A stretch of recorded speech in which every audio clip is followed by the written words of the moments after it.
Hey man!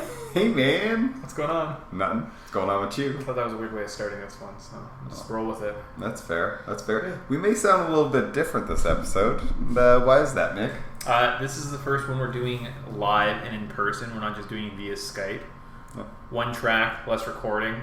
The editor is really excited about doing this. Yeah, they're on vacation, so we gotta improvise. Try something new. See Yep. what happens. I mean, I guess this is gonna be like a rare event, but I think it'll probably be all right. Sounds good. Yeah. So what have you been up to? Not much. Work, and studying. Yeah, nice. Yeah. Watch anything cool lately? Watched a little bit of Dragon Ball Z recently, Very and nice.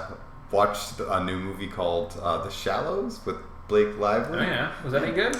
It was terrible. Really? Everybody was like, "Oh, this movie's super good."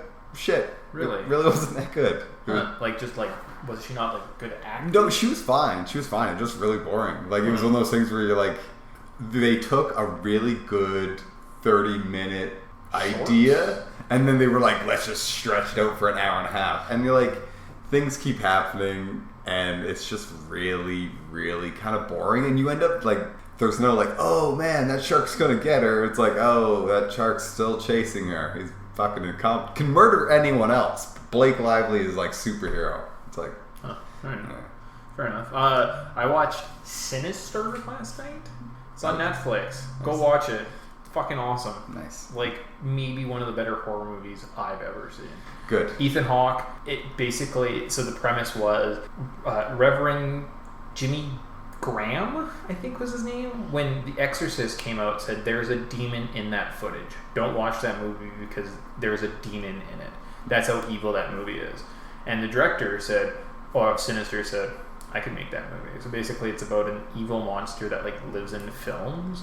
And Ethan Hawke, it starts off as kind of like a murder mystery. He's a murder mystery writer. And he tries to say like, the cops screwed up here.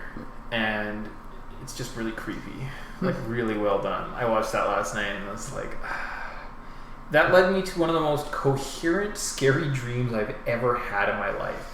Somehow, someone was trying to kill us. Our neighbors were trying to kill me and my wife. Or maybe it was like they were trying to kill someone, and I was visiting because I was an observer. And at one point, we got a phone call from the psychic saying, Julia is going to kill the man, or like whoever the husband is. Rick. Let's call him Rick. Julia is going to try and kill Rick. So the neighbor's daughter, Julia, comes over the next morning and is making with ice cream. That's what it was. So we're going to kill him with ice cream. And you're like, where's this going? It's going somewhere. So it's breakfast the next day. Julia comes over and she makes pancakes for everyone. And all of a sudden we're sitting out and you can kind of hear the ice cream truck driving around the neighborhood. And we're like, oh yeah, that's Saturday morning. Ice cream truck drives around. Like, that's kind of cool about this neighborhood. And then Julia says, hey Rick, can you come to help me clean up in the kitchen? While everyone else is getting settled, I have to show you something. And we're sitting there and then all of a sudden I was like, Julia's gonna kill, and I was like, oh fuck, and I had to run and grab Rick and like pull him out of the kitchen as the ice cream truck like crashes into the house. And I was like, it seemed, maybe it was like really back to back, but it seemed like it was very elaborate. Like it was like over a period of time, and I was like, that's cool that I planted that seed. And then like 10 minutes later in my dream, all of a sudden I was like, ice cream, Julia, Rick, no, fuck. So apparently I'm a big scary cat. And on the plus side, again, not to wreck the evergreenness of this episode, it's almost October best month of the year because scary movie month. Yep. I I do nothing but watch horror movies. Sinister, check it out. Cool. We'll do. I mean, there's no scenes about an ice cream truck crashing into a house, but I guess I'll have to make do. yeah, that was my movie I made. So In your dreams while Yeah. you're asleep. Yeah. To be honest, I've never heard of dream of planting a seed like they do in like an actual cinematic movie. Mhm. So yeah. I feel like the Sinister may have just spilled over a little bit into your subconscious. Yeah. Well, one of these things too about Sinister is the characters don't act like they would normally. Apparently, when they were trying to recruit Ethan Hawke for that movie, Ethan Hawke, not Ethan Hunt. I think it was Ethan Hawke. He was one of his rules was he doesn't want to be in a movie because they're dumb. People act stupidly. And the director said, actually, you're going to be acting like a normal person would in this scary movie, but your motivations, your character motivations are going to lead you to do these stupid things. And you see that. So like the second time watching it, I'm going to appreciate it. I'm like, if you would have just literally called the police there, nothing would have happened. but he doesn't because he's trying to get something else out of this story. And it's really, really well done. It's really cool. And actually, the cop that shows up, he's like one of the most smartest guys in the movie. Like, he's basically the audience. Like, as he's watching, he's like, "Well, I wouldn't sleep in this house anymore. Clearly, it's evil and haunted. Like, I don't really believe in supernatural, but something crazy is happening here. Like, I believe you. Yeah. I wouldn't sleep here anymore." And Ethan Hawke's like, "Why are you telling me this?" See, it's nice when there's actual like intelligence in characters, because like we grew up watching Friday the 13th movies, and all those characters are the biggest dumbasses in collective universe. It's like, oh, hey, look, a bunch of people got missing. They're just screwing around. And you're like, there has been a history of murders at this lake. Yep. Why do you not just jump to that conclusion? Yeah, looks like what's the internet meme about slashers? There's one of him, there's 6 of us. Let's split up to cover more ground. Yeah. Fuck's sakes. So funny. Did you follow Decker Shadow's Summer of Freddy vs. Jason? Yeah. That just concluded the other day? Yeah. I downloaded a couple of those. Like, I feel like Freddy vs. Jason kind of sucks, but maybe it's okay. Yeah. I feel like it's I didn't take it seriously. Like, I feel like when I watched it the very first time, I was one of those kids who were like, "Oh, Jason's gotta win. If Jason doesn't win, I'm pissed." Yeah. And it was like, I was just kind of fanboying it. So I feel like if I just approach it just a cheesy B movie, it'll probably be really growing up at a cabin at a lake, for some reason, Friday the 13th spoke to me for some reason. Yeah. I think that's because I always wanted to be the killer. That's interesting. No, I really liked hockey, and I lived at a lake, and I was like, this guy talks to me. Versus, I don't think I actually ever saw any Freddy or Nightmare on Elm Street. I've seen the first one, and I've seen the remake. But all those ones in between that he was talking about, like, that was the first time I witnessed some of those. Yeah. I've watched a few of them, but it just never spoke to me the way a Jason slasher movie did. I always felt like Freddy's were always like the cheesy B movies. I always felt like like the Friday the 13th, they started trying to actually be horror movies and then just kind of transitioned into it. Yeah. I feel like Friday the Nightmare on Elm Street was always just like a cheese fest. Yeah, I just never got into it. I think maybe I should go back and watch them because I think they might be okay.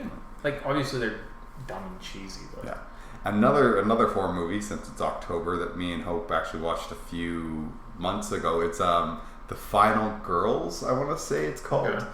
And it's actually really good. It's about these kids that get like basically they're watching a movie about this kind of murder that happened, and one of the girls, like, her mother is like basically she's an actress in the movie, but she also like died. So like the daughter's like really like she doesn't like watching movies with her mom or whatever because she misses her and all that stuff. So they're basically her and all her friends are watching this, and then like a fire breaks out, and then they basically run through the TV or the theater screen, and then also they're in the movie. And it's fucking brilliant. It's hilarious. It's gory, and it's so like aware of itself. Where you know that like there has to be like that slutty girl dance scene. Yeah, she's straight up is like, I know I have to do this right now, and then just starts doing it. I'm just like, this is how they lure the killer in. It's because the killer's not going to show up until she takes off her shirt. Yeah, that's like, so they literally like they make all those stereotypical like beats just part of the movie, and it's brilliant. It's super good. That's good. Yeah, we watched. I have a tendency to fall back onto horror movies as a crutch. Like, we saw Holidays, another Netflix one where it was just basically they got it was a collaboration, a bunch of directors, and they did like a Halloween, a Valentine's Day, a Father's Day. Yeah. You know. Sometimes they're good. Sometimes they're good. I find those compilation or those anthologies, there's always like that was a really good one. Oh, that was a really good one. And then it's just garbage. Yeah. Like that, I think it's VHS. VHS was good. Yeah, it's A to Z. And it's like... No, there's another one called Horror Films A to Z. Or the ABCs of Death. Yeah, that's what it is. VHS 1 was good. Yes. VHS 2 and the ABCs of Death. It's terrible. Yeah. It's terrible. That's the one that's like... I had friends that were like, oh, it's so good, watch it. And then I literally got about halfway through it, and I was just like, I just don't really care. I really just don't give a fuck about any of these stories. None of them are interesting. They're all just going for that, oh, isn't this uncomfortable? It's like, this isn't scary. This is just like gross out. I mean, like, I don't want to watch a gross out movie. I'd rather watch a horror film. There's that witch film. It's on Netflix right now. You'll see it's like one of the top promoted. Apparently that one's really good. Yeah. It's kind of like frontier days, pioneers of this family living in the edge of the woods, and there's a witch. Yeah. And it's just a lot of slow, methodical shots of and build up, and like characters are developed really well. So I might check that one out too. Yeah, I've heard kind of good things about it. So I that's been another one of those movies that I want to check out. The other one is Blair Witch got remade. Yeah, I heard that one is dead. Yeah, it's a Blair Witch movie. Well, apparently the witch is very an actual thing. Who would have figured? Yeah, because the first one, it was, you seen the game theory where he breaks down? Yeah, that actually makes me enjoy that movie. Yeah, I'm gonna go back and watch. I might rewatch that video, then watch the Blair Witch, just so I can appreciate that, and then I want to watch the new Blair Witch movie because I want to be like, no, so it was a witch the whole time who has supernatural powers and flies around and actually haunts that woods. Yep. Who would have figured? Yeah. Go figure. Apparently Sinister 2 just came out too, and it wasn't very good. Because the guy there, what's it? Badeen or Bagul. That's the bad guy in Paranoid. His name is Bagul. It sounds stupid, kind of creepy, but apparently he's just in like the movie all the time. This other one, it's a very slow burn, and then you see him at the end, and you're like, oh god, and they send shivers down your spine. This new one, he just shows up, he's like, hi, I'm Bagul. I'm gonna be in the movie today. What's up? I'm gonna hang out in these videos. Yep. I don't know why they do that. They just sometimes try to recreate that magic. It's like if they tried to do It Follows 2, that movie would be probably the biggest piece of shit. I think I could beat that movie. If that happened to me, I would fly to Thailand, have sex with a prostitute, fly back. So now it is now trying to go across the ocean. Yeah. It can't swim. Like currents would just flip it around in the ocean forever, right? Unless it could walk on the bottom. That's still a long ways. All it takes is that prostitute to have sex with someone in like Germany. It's now in the ocean. It now has to walk all the way to Germany, kill that dude, kill the prostitute, and then come. Like I bought myself like 25 years.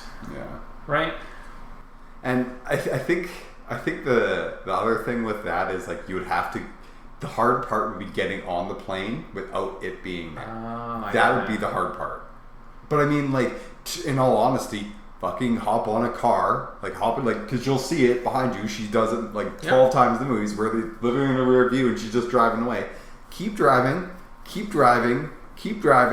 Just drive to literally the opposite side of the fucking country, pinning it and speeding along your way, and then hop on the plane. And now that thing still has to walk there to get you. It's like, that's the thing that bugged me about that movie. It's like, oh no, this thing's following me. Best stay in my hometown. It's like, the fuck, man? Oh, well, let me go to my cabin outside of town. It's like, no, leave the state. Go like 4 states away. This thing has to find you somehow. It'll buy you some time. But it's like, no. About the symbolism. Yeah. Well, it really that wrecks the movie. Yeah. Like, why don't they do this in horror movies? Because that wouldn't be a horror movie. Yeah.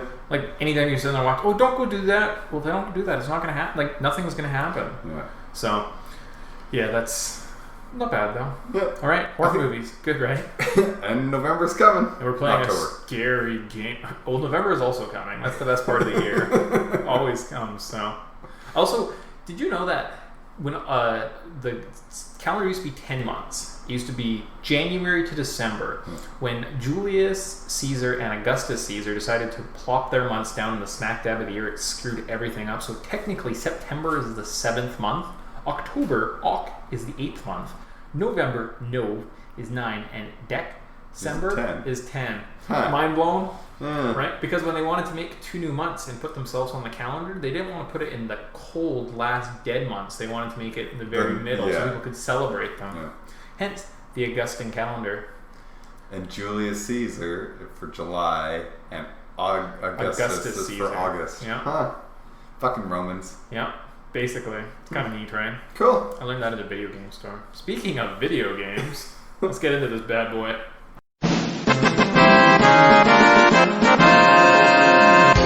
Welcome to the Podtendo podcast, where we analyze, reminisce, and replay the glory of old Nintendo games. We can be contacted on Twitter at Podtendo Podcast, email us at podtendo@gmail.com, or check us out on Facebook at facebook.com/Podtendo. I'm your host, Mick, and I'll be joined every episode by a very special guest. This week's guest is... Tyson. Awesome. So this is just kind of a continuation, our very first part show that wasn't us just talking and then midstream I cut it for time and kind of put another thing. So this is going to be a new experience for us. This is Final Fantasy 1 Part 2. The release date of the game was December 18th, 1987. Do you remember what we talked about last time? I forget. We were going to talk about something. I think it was the music, and we said that we were going to cut that and then pick up where we left off. I just re-listened to it. It was nothing overly special, so I just tried to compress my notes a little bit. Yeah. Controls, nothing really has changed in my opinion from the last time that we didn't go over. Anything new to add about the controls or gameplay? Not. As in cool strategies you discovered or anything like that? Any ways that your team meshed well, maybe as you... I always rocked the black mage and the white mage with two fighters. The reason being... There wasn't any spells you found that powered somebody up better? No? No, it's just generally the strongest spell. As long as you kept buying the level 3 or the level 2, level 3, it kept buying the most best spells. You're kind of just set. I found the weapons that sometimes having a good sword or a proper sword attached before a battle, a tough battle, would kind of really make the difference. And then there would be some times where you're I just completely forgot about it and then just fought my way through. I heard that due to the basic programming of the games, there was some weapons called the rune or the dragon rune or something, and it was supposed to be strong against dragons. It actually had no additional effects. There was no additional status effects because they forgot to program that into the game. I don't. Maybe the subsequent, maybe in the versions we played, and I played on the PSX, the PlayStation 1 version. If you played that version, they might have updated it. But I think that was just an oversight of this whole game, where they just didn't have the coding for that. Yeah, as long as you just generally had the best statted item, you're probably set. And ribbons. Ribbons came in very handy, especially because in the later amount of the game, there's a lot of insta-death motherfuckers out there that just basically like to kill off your guys or just petrify them. So did ribbon? Because I was gonna say I don't think I ever got insta-death, poison, petrified in the second half. Was that the ribbon that did that? Yeah, no? Yeah. I just put that on from Final Fantasy VII, hoping it would do the same thing. What it does is it decreases the chance of it being working. So those things missed a lot. Yeah, and that's kind of what that was. Okay. Any thoughts or any kind of feelings about trying this game on the original difficulty? So I played it on easy mode. I think you did the same. Yeah, I feel if you played on the original difficulty, carry a frickin' notepad with you so you can keep track of all the damage you're done to people. No. So you could if you played on the new one, they'd still have auto aim. I thought you were talking about the original. So. No, so the original, because you can have do normal difficulty, which was the original difficulty. Yeah. I think it just makes enemies a bit more difficult. Yeah. I'll tell you right now, I did not have any problems with any boss. I might have went 2 rounds at the most, but it was no issue. So if they had more health, I did less damage. Would the game be more fun? Maybe. Yeah, maybe. I also, this is a great basis to start, because I think a lot of the fun of the later games come in with the add-ins of the materias and the limit breaks and the summons and all that shit. I also did learn that we played kind of what most people consider the definitive version. So the Game Boy Advanced version only ever had an easy difficulty. So you play Final Fantasy 1 on the NES, you buy the Game Boy Advance thinking, I like this game. You boot it up, it's super simple. You're like, what's going on? It wasn't until the PlayStation reboot, the one that we played, the port that they had, that you could play either on the GBA remake difficulty, so that's easy, or the original, which was normal. In terms of team building, were you happy with your team overall? Any regrets? Maybe subbed out, maybe a warrior, but I was pretty happy. It was nice having two physical guys and then my black mage and then my white mage to kind of help. I did. So the red mage I started because I wanted both black and white magic really became useless later on. Like, I kind of regret that. I wish I would have maybe picked, maybe just not even a healer, just went with all fighters or something. Maybe the monk, something else, basically. Anything but her or him. Because, they were just like really useless later on. Like, she didn't learn anything of value. Lots of, like, I think I got Cure 3 was the highest Cure spell I got, but didn't get any of the cool black magic towards the end or any of the cool white magic. I have heard that playing the game, that the 4 thieves makes the game borderline impossible. So if your team was just 4 thieves, like, chances are you're not making it. Yeah, and I kind of figured that, and I think we mentioned that last time. I was like, I think that'd be probably the most hardest, because white mage is kind of doable. Yeah, white mage and black mage makes for a very long, slow game. You gotta be very methodical, you gotta heal a lot, you gotta take your time. But it's definitely possible.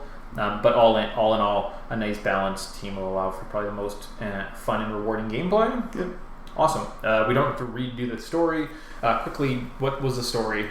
Basically, the world's in kind of ruins, and now we're going around to gather the 4 orbs to kind of make it a better place. I think there was 4 fiends that made the world in ruins, and you have to go destroy them so that the orbs or crystals can work properly, because the world works on 4 crystals. Whoever planned this world did a terrible job. Exactly. Just awful. Yeah.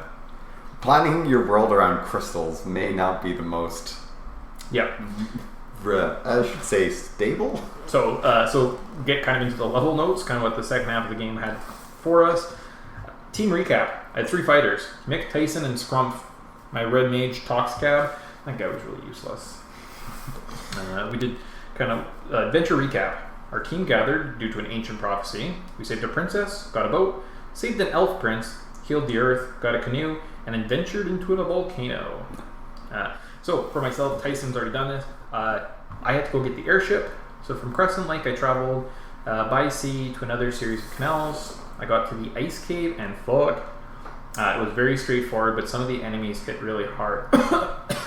Black wizard, black mage, I think I wrote down. Whatever that was. Those guys sucked. There was one where there was 4 of them. They all hit me with fire 3.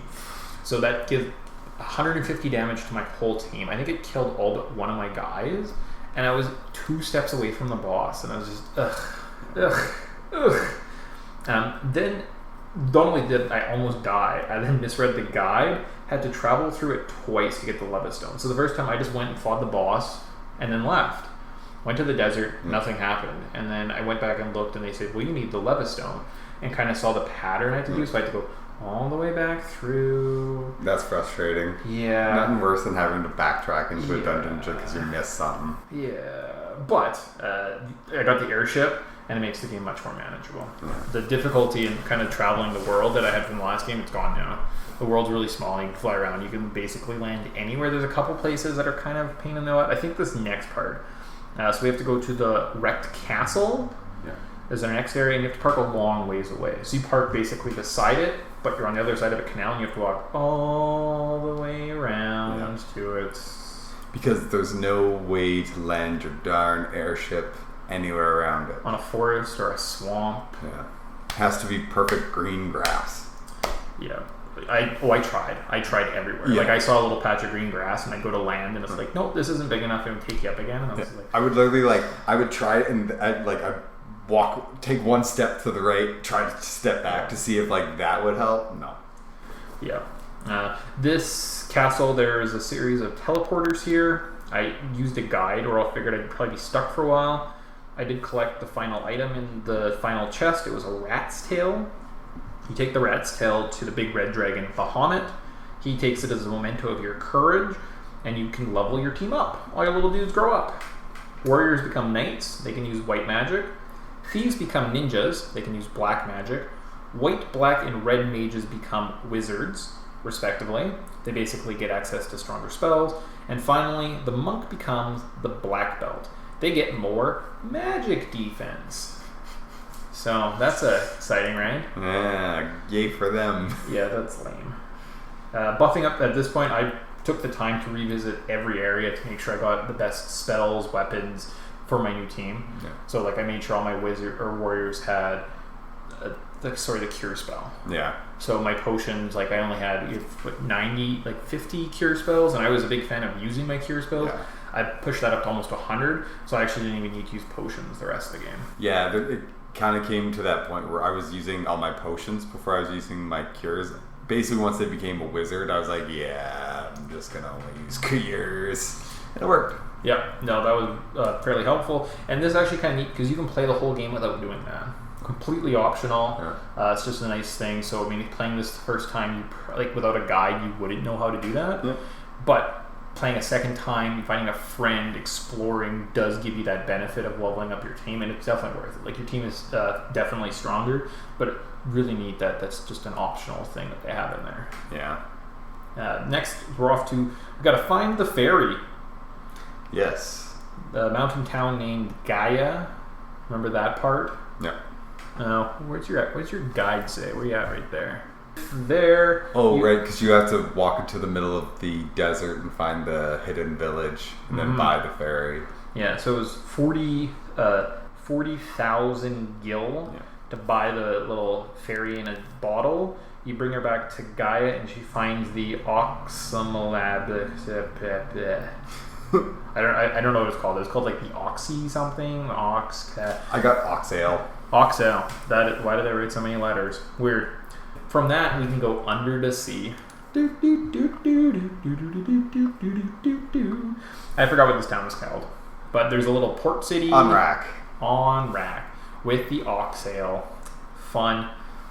If you have the Oxale, you can breathe underwater. So there's a little mermaid ghost with a barrel that can travel underwater, but they keep running out of oxygen in their barrel. Yeah. It's not a submarine. It's a barrel. It's a barrel. You can then go to the water temple. It's pretty straightforward. I did forget one of the key items again, so I had to travel back into it. I really didn't follow the guide very well. Oh. Like I basically just used maps and tried to like get my way through there just with maps. And I followed the guide pretty much to a T until the last dungeon, and I completely regret not just like reading line by line because there's times I had to backtrack. Tracking is awful. Yeah. So we're at the Water Fiend. Yeah. This is the guy we find here. Is the Kraken. I didn't know he's probably the strongest enemy so far, but he was still pretty easy. Yeah. Kind of really painfully easy. I had several new equipment to choose from after this temple, so I obviously hadn't equipped my guys for a while, so probably not since I kind of traveled around the world and checked everything out, so I had a whole dungeon of just equipment to pick up. Oh, and this is where I found the ribbon. So it's kind of neat. Yeah, and like I said earlier, ribbons are super helpful, especially if you are rocking one white mage, because having to leave a dungeon if somebody dies is such a pain in the butt because there's no Phoenix dance. They have a spell though, life. It can heal them. Yeah. Oh, that's fun. Yeah. Yeah, because I had a couple guys. I think I had 2 of my guys die in the ice cave. Yeah. And then I was like, well, I might as well just leave. But did I have teleport? I might have teleport. Yeah. So I think I was able to leave the dungeon without having to walk back through it. But oh dear. White mage makes it easy. But with the water dungeon done, we can head up to the waterfall. Again, if you don't have a guide, I have no idea how the hell you're figuring that place out. Yeah, there's no way. They don't even really tell you where to even go. Yeah, if you head up to the waterfall, there's kind of a little river. There's a waterfall you can kind of press into. The cave is pretty easy. If you just head west and then south, you'll find a room with a bunch of equipment and a little robot, and he gives you the warp cube. And I think that's needed to reach either the airship. I think that's how you get to the airship, because it's like an ancient technology where they built robots that hang out in, right? Yes, I think so. Then we want to go to Melmont. Head back there. There's a scientist. Remember the scientist from Melmont that you didn't talk to because he was standing up in the corner by the graves? And looked like basically a lot of the other kind of generic people. Now when you talk to him, he teaches you a new language. Yeah. An ancient language of the Lufians. Not sure. Yeah. Then we can head to Lufiana. You have to park a pretty far way away from this town again. If you talk to everyone, you find one guy who gives you the bell. Did you find the magic item shop here? Or the hidden magic shop? No.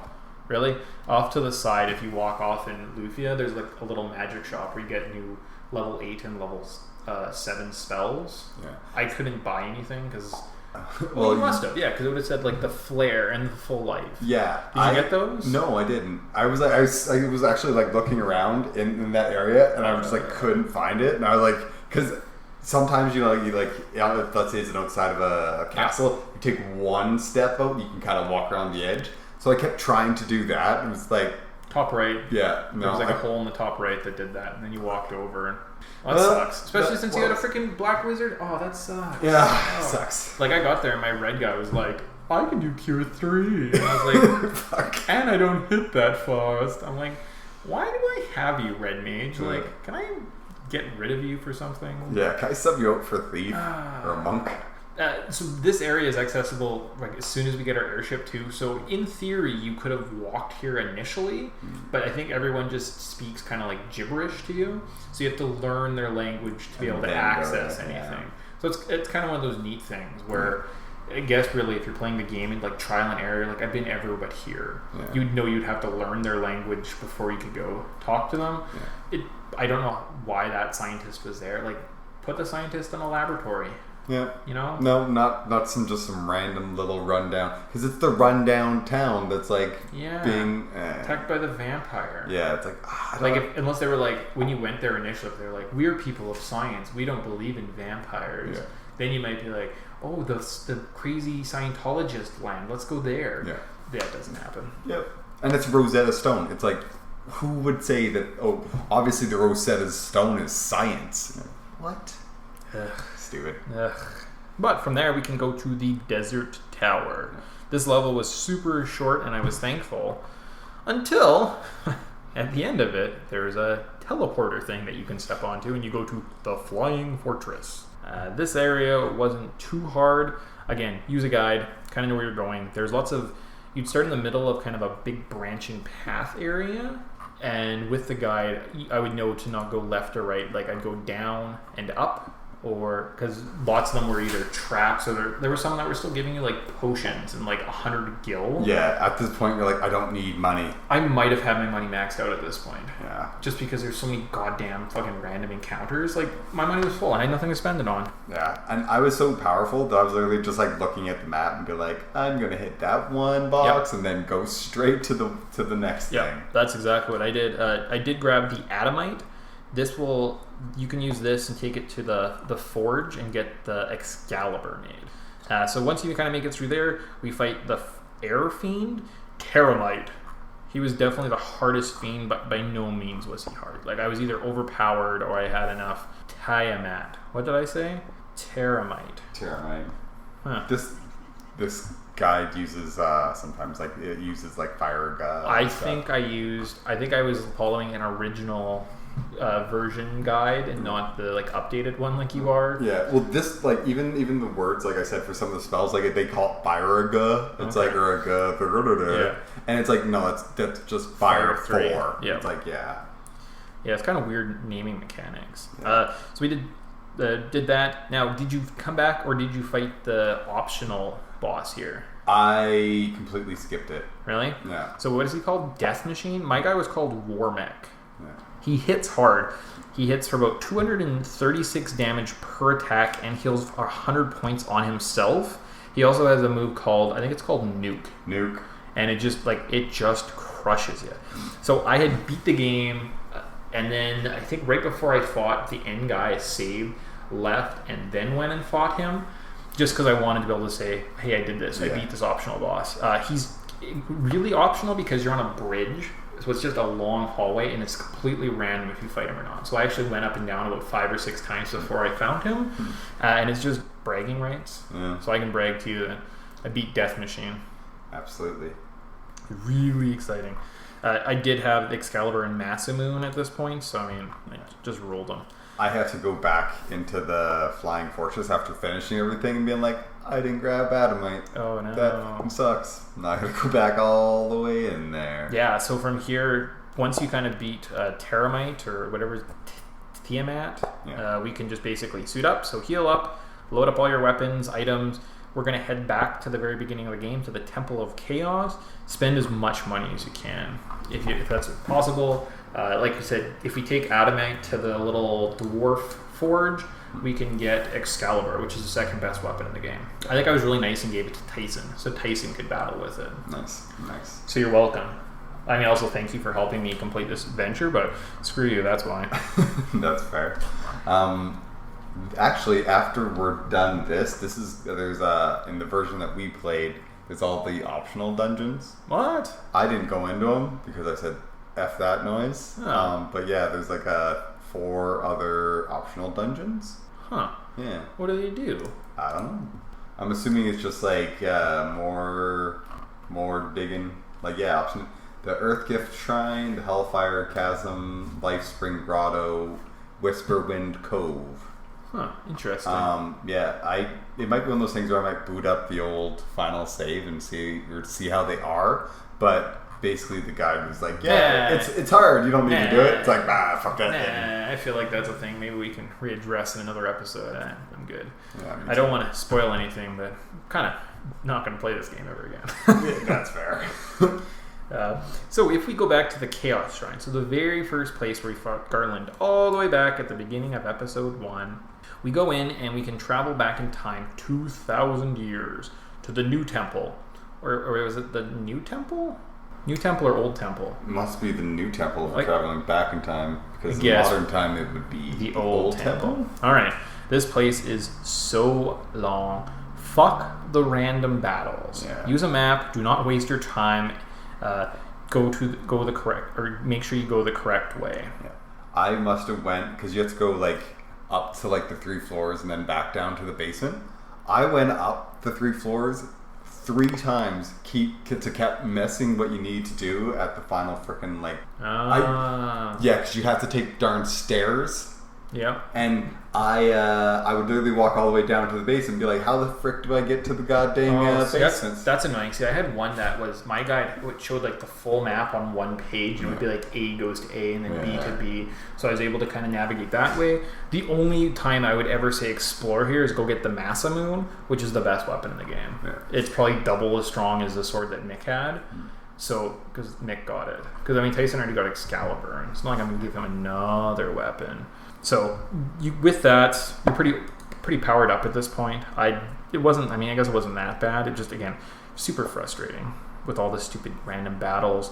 The final boss, Chaos, or Garland? Well, actually, before you get there, we have to go through the basement is 1, 2, 3, 4, 5. So basement 1 is the Lich. Number 2 is the Kraken. Is the Fire Fiend. Oh yeah. And then it goes to Kraken, and then it goes to Tiamat. And then on the 5th one is where that's right. Garland's chilling. There's a boss rush. Yeah. Yeah, I don't mind boss rushes if it's one of those things where they're there to kind of show you how strong you are now. Yeah. So they say, remember how hard the Lich was early in the game?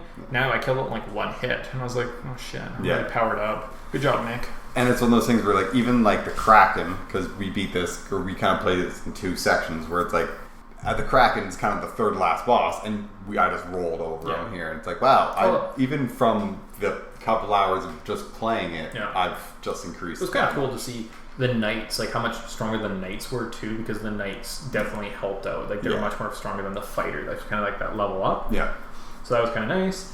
You fight Chaos or Garland, the guy from the very beginning of the game. So apparently evil touched his heart, and before his death, the fiends sent him back in time so he could create the fiends and send them into the future. Okay. He hits hard, but if you use my boss strategy, he goes down very, very easy. And then the confusing ending. So just to recap what my boss strategy was I used haste, and I would just start at the top and work my way down so that my guys were hitting, instead of like twice or 5 times, I'd hit like 15 times and just deal a bunch of damage and just kind of power through the game that way. I did a similar thing, except for I used haste on my white mage so I could stay on top of healing. And then I worked through my fighters, and then I went to my black mage, which In hindsight, I was actually thinking like maybe you should do haste on my black mage first, and then do my white mage, and then do the fighters, because then he's doing more actions faster. Yeah, so he'd haste people faster. Yeah, exactly. And I was like, I think that would, if I was going to redo it, I think that'd be the thing to do. No, because you only get one per turn.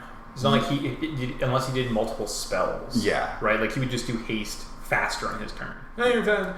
That was him. That was him casting haste. That's what versus like, I will now decree to cast haste upon thee. That rhymed. That was very nice. Good job, Nick. Nice work. So the ending, the super confusing ending of this great game.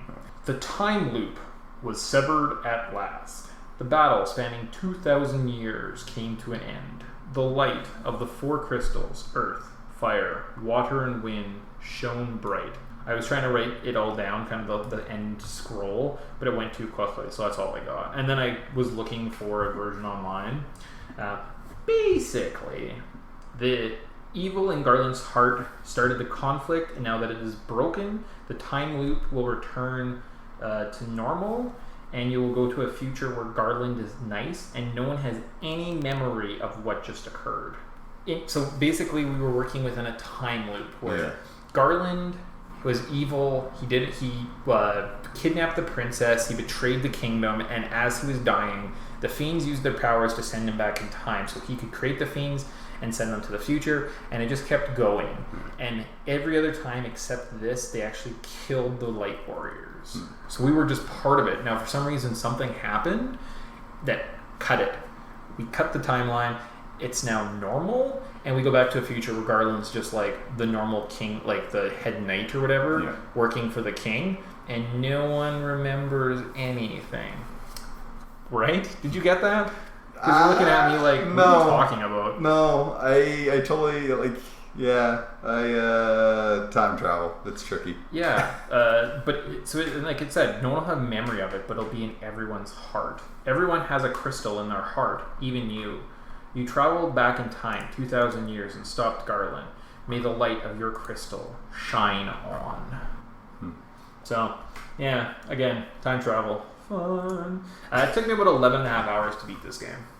I would say probably close to that for me, because I was really following the guide like a freaking madman. Okay. Do you have anything to add, kind of story overall, level notes, anything we missed? No, I think we've generally covered it. I mean, we kind of talked about, we'll probably go into more the music in a little bit, but a lot of these themes kind of, I guess like a lot of these themes kind of carry on throughout the franchise, or they kind of revisit them. At least I felt like they did. Yep. Or maybe I've heard these songs so many times that now they're just ingrained in me. Oh yes. So I don't know. Other than when you say themes, you mean the music. Music. Yeah, sorry, not the actual themes. Not the literary themes. Yeah, sorry. This is the theme music. Yes. Okay. All right. So I was like, some of the themes, I was like, well, I guess there are like crystals and like light is good and dark is bad. And classes, the class but system. Themes. Yeah, music. sorry, I was talking about the music. Yep. Some of the big ones, the opening kind of text, the do do do do do do do. Yep, the interlude. And then da da da da da da da da. That's big. Those were right from the beginning. Again, this was a podcast game for me. I think I watched like a season of The Simpsons while I played through this game. So yeah, it was nice to have the music there, but I didn't necessarily listen to it. Like, what were you playing it on? The one little PSP that you. Oh, okay. Yeah, because I was playing it on my PSP too. So yeah. Okay. Yep. Like the crappy knockoff thing. Yeah. I guess that would be good for that game. Yeah. Well, it was just you put it like you just play it while watching TV. Yeah, it's like a little emulator kind of thing going on. Okay. Basically. So I think one of the things we mentioned was we were going to make a list of our least favorite enemies and favorite enemies. Yeah. Least favorite enemy was the Dark Mage found in the Ice Cave. Fire 3 hit so goddamn hard. It's not like they were tough, they were fast. Also, everything is goddamn faster than me in this game. What the hell? Yeah, that's kind of... unless you're a thief, it seems like everybody just likes fucking with you. Ugh, just the worst. Then the only other guy I wrote down was the Cockatrice.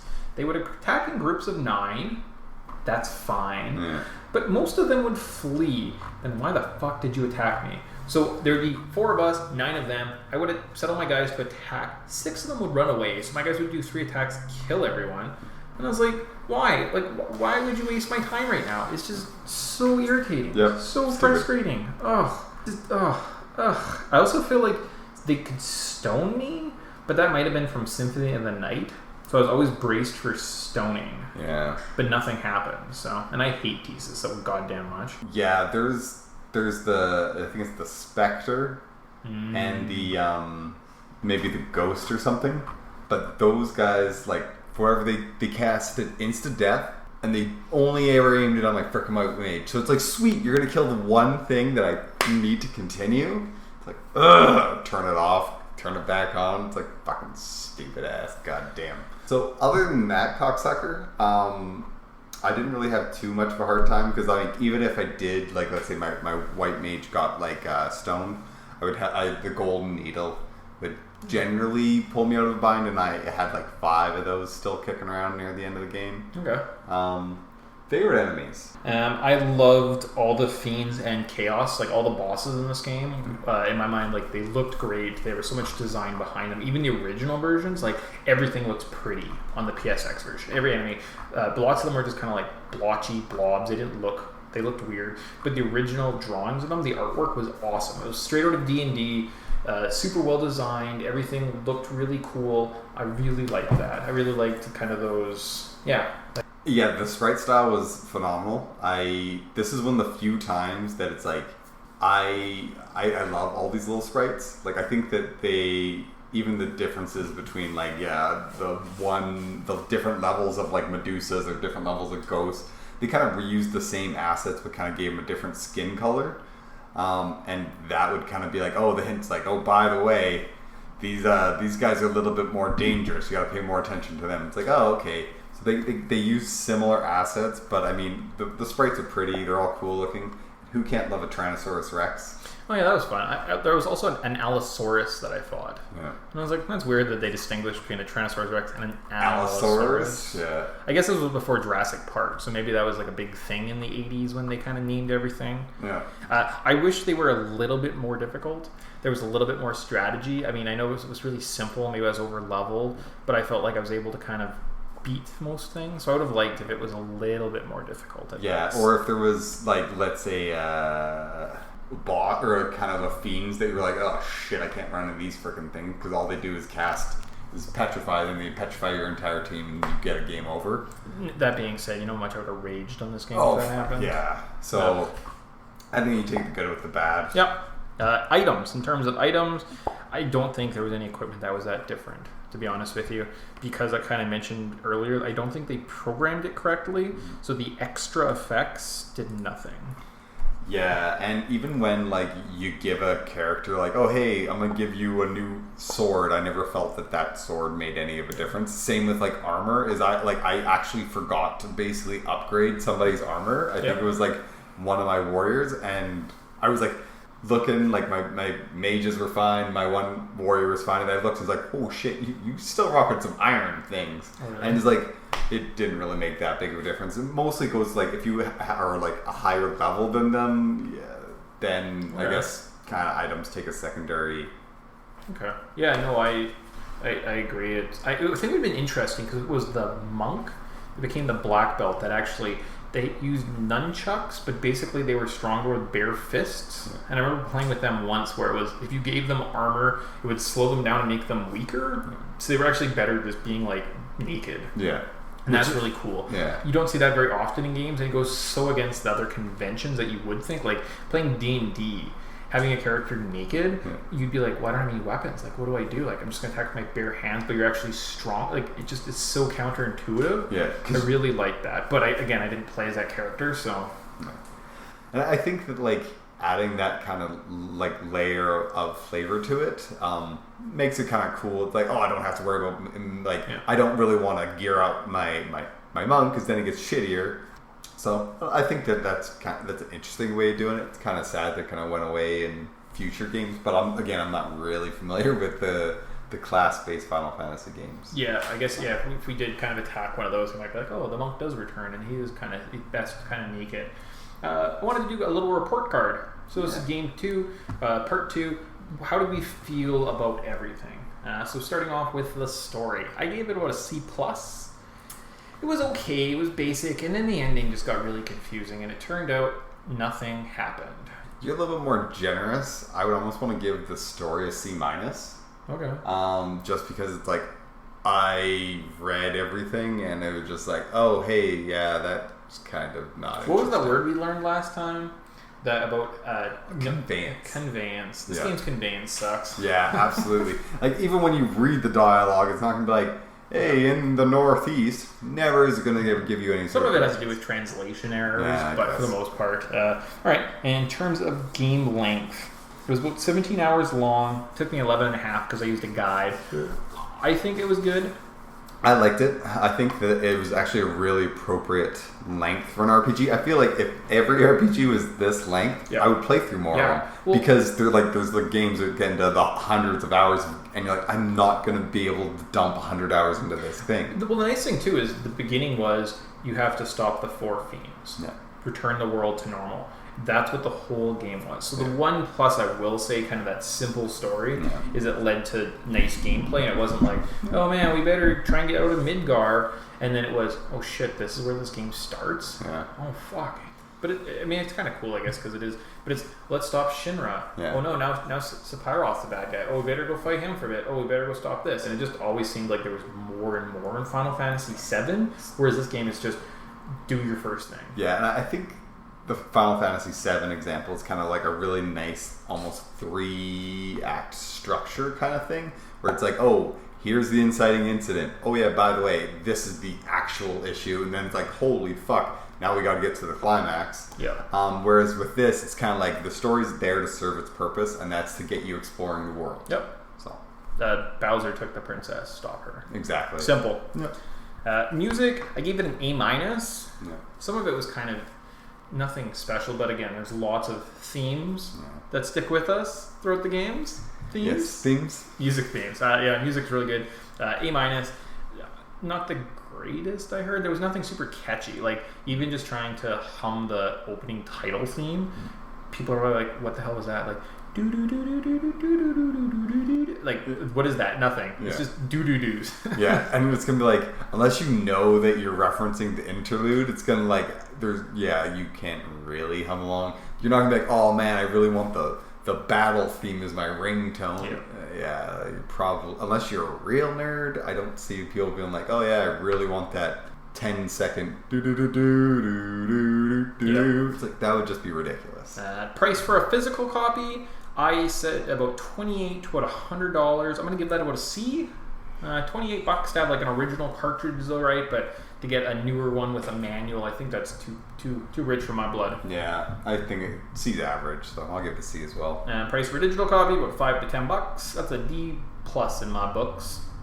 Yeah, I'd give that an A. I think it's really good value, especially if you're not going to use a guide. I mean, if you're one of those crazy sons of bitches that wants to like just dump hours into that game, this is a great bang for your buck. That's true. And the $10 version, that's going to get you the 1 and 2. Yeah. I heard 2 is a pretty neat experience. I started playing it, and you start off as your 4 characters running through the woods, and Imperial Guards stop you, and it's you try and attack them, and they're hitting for like 999 damage and just killing your team, and then the story continues. So that's really neat that installs that feeling of helplessness, and that's right off the start. Like, I'm sure that game seems obviously a lot more intense than this game is right now. Yeah. I didn't carry on from that. Yeah, but it's kind of neat, and for $10, it's good value. You know, absolutely. All right, let's dive into the final thoughts that we might have on this game. There are way too many random encounters. Yeah, I don't really know what to say about fixing it. I mean, it is what it is, but holy Christ, it's frustrating because like, seriously, there's times where you're just like, I literally just want to do this, or literally just want to get to the edge of this frickin' like hallway so I can get to the stairs, and then it's just random encounter after random encounter after random encounter. My thoughts here go a little ragey. I'm not have as much animosity towards the game right now, so I'm not going to be as harsh. But like, why the fuck does everything in this game attack me first? Yeah. Fuck this game. Yeah. These are my notes that I'm writing, people. This is how I'm feeling. Again, maybe it's because my guys had lower speed and evasion because they had like heavier armor on, which would make sense, and that's kind of cool, but still, that's irritating, you know? Yeah, it's unnecessary. Let's see. The encounter rates make this game unplayable. You never need to grind due to all the levels. Maybe if I had a black mage and could do area of effect spells, and I would have had a better time, but man, I kind of want to play Dragon Warriors now just because of this game. Just to move this game off my top 10 list. It fucking sucks. Honestly, 2 steps and I'm in another 1 kill battle. Fuck, 2 steps. There was seriously 4 of those in the time I was typing this. I wrote that post game and I didn't have that bad of a time looking back. It was just super frustrating. And again, I don't know how you fix it. It's an old game. But it'd be interesting. I kind of want to play Dragon Warrior now. Not to move this off the list. Yeah. Like it's fine for what it is. Knowing that what you're getting into, it's just... I think Dragon Warrior would be a different experience. Because we've played a lot of Final Fantasies, yep. We might just be getting a little long in the tooth to have to go back and slog through some of these. Because it's like, these sometimes are a freaking grind to get through. Like, do some of these dungeons need to be 8 levels? No, they don't. Maybe they really effing don't. Maybe it was my bad. Maybe I should have role-played more. Like, maybe I should have built a backstory for Mick and Tyson and Scrumph and Toxcab, and, like, we could have had this, like, little romantic adventures and getaways, and, like, we could have went to Melmont for a night and, like, went on a date. So the fact I wasn't role-playing properly, maybe the game, that's why it suffered, right? Mm. And this was just the grind. Like, this was your 9-to-5 job, and, oh, man, there's so many battles today, but go home tonight, go for a nice walk around Crescent Lake, you know? So maybe it was my bad. So sorry, game. Sorry that I didn't understand that I should be role playing in the world you created for. Fair enough. I think you're going. It's a video game, not D&D. So I don't know. I think it is what it is. It's a heavily flawed game, but obviously it started a massive franchise for a reason. If you're a person that has a little more patience than probably me and Mick, this would probably be a great game for you if you were enjoying RPGs, but it's hard because it's the very first one. Yeah. It's going to be like anything we look at. Like Super Mario Brothers, compared to Super Mario Brothers 3, sucks. Yeah. Zelda 1 actually holds up fairly well, but the Super Mario Land that I played, I have it. You can play it at some point today. You're going to play it and be like, what the fuck is this? Like this is stupid. Versus the next game is fine. So that's just figuring it out. And again, I read those notes because I owed myself that. My integrity said I had to read it, but I was just frustrated at the time. It's fine. Mm-hmm. So, are you buying it? Do we have any new theories on this game? No, but it's religion that we were going to talk about. Yes, I do. I kind of have a little thing about religion and Final Fantasy. The only one I would be curious about is if we looked at, did this game actually happen? Because at the end, everything happened as if nothing had happened. Like, could you argue that this game was literally someone just journeying around the world, like playing? Was it like children? Were we children in this world that just went and traveled around and adventured around and pretended this big thing happened? Like, we lived in the very first town. We're like, what if Garland attacked the princess one day? And we just made up this adventure and we like went and played. It could be. It could honestly just be 4 friends on an imaginary adventure. Because honest to God, how come the first guy you fight, which is obviously the one that when kids played, they put a lot of thought. Like, oh, we got to battle, blah, blah, blah, whatever. They blank the name. And that's going to be the main bad guy. But obviously they're going to like beat him. Then they're like, well, I want to play it again tomorrow. Well, maybe he's not dead. Maybe we got to go and do this other stuff. And then it kind of goes back to it. Because honestly, when you fight Garland, he's weak as balls in the beginning of the game, but technically when you fight him, he's already... Shouldn't he already be powerful at the start of the game? No, so Garland went kidnapped the princess and like took her up to the castle. Oh, and then as then he's go dying, fight him, and then as you like, because you don't kill him, like as you're gonna kill him, the fiend sent him back in time, and he has 2,000 years to grow and become strong again. Makes sense. It doesn't make sense. No, it really doesn't. So that's just a theory I came up with. I don't really think I'm buying it. I just made that up. So we had something to talk about. Religion and Final Fantasy. Final Fantasy has a lot of religious symbols throughout it. You often use deities, that's the bad guy from a different game, deities as... Oh shoot, where was I? You often use deities as battle items to battle other godlike entities. Now, Final Fantasy I doesn't have a specific example, so I won't delve into the theory too much. But do you think the creators of Final Fantasy are trying to make some statement about religion in the game, or is it just to help? Is it incorporated just to kind of help fill out the world? It's not like really preachy. So I think it's more just in there to kind of help round out the world. It's kind of like this is it kind of helps you connect with it a little bit, because when this game was kind of made, Catholicism is one of the major, major religions in the world. So I think that's just how like they kind of made it a little bit relatable. Like they do have churches in all the villages, which is where you go talk to the priest, and the priest heals your guy. Or like, but I mean, it could be. It doesn't have to be a church. It could be a temple. Yeah. It's just we call them churches. Yeah. Right. Because Some religions call them temples, though, right? Like absolutely. you go to the Mormon temple. Yeah. It's still a church. It's kind of interchangeable. Yeah. So it's just. They never outright call it like Catholicism or like Judaism or anything like that in it. So it's kind of up to like you to kind of create your own story. So if you were like Mick and you're going to role play, you could go to, your religious service on Sunday or Saturday. It's true. And then we go watch Black Mage football. Go Black Mages. They just fireball each other and just have a terrible time. And you're like, that was a good game. What a good day.